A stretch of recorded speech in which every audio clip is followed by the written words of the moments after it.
Welcome to my series about becoming a better children's book illustrator. Hi, my name's Tessa, and I jumped into the world of children's books with no formal training and have been teaching myself how to build a career in the industry. As it turns out, learning how to illustrate for children's books is a lot more complicated than it looks. I've learned there are certain fundamentals that need mastered regardless of your personal style. Fundamentals like selecting a color palette, drawing consistent characters, being able to draw different ages, engaging perspectives, or to capture different emotions. So this series is all about my experiences learning and practicing these different fundamentals and strengthening my illustration portfolio. Recently, I've been drawing a lot of close-ups of characters because I've been practicing things like facial expressions, but I need to also practice doing some bigger spreads with more landscape and multiple characters in a scene. Since I've already been practicing character consistency with this duo I created of a girl and her sea dragon, I thought it'd be a good idea to expand on these characters and draw another scene with them as if I were designing a real book. So the first thing I'm going to practice with this new illustration is character consistency. This means paying attention to all of the details, no matter how small. I need her face, eyes, and nose to be the same shape, her hair to be the same length, her eyebrows to be the same thickness. I need the teeth on the dragon to be the same size and spaced the same distance apart. I need the dragon and the girl to be the same size in relation to each other.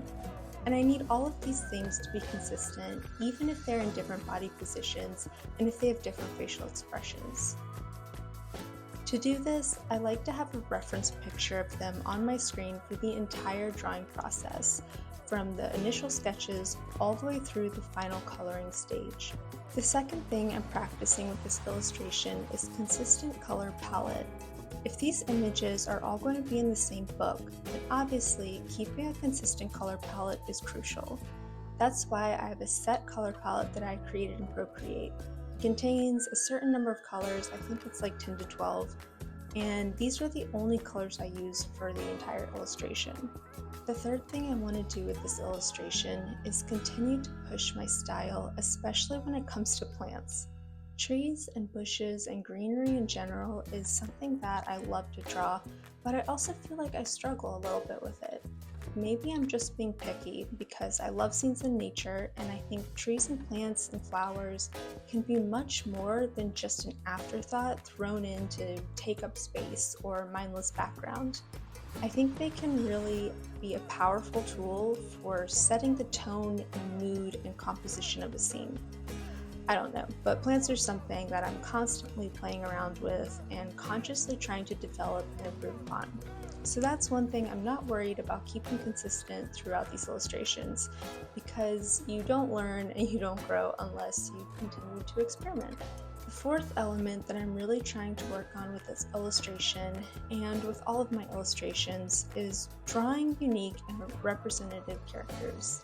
I'm really passionate about representation. I want kids of any gender or nationality to be able to see themselves reflected in my work.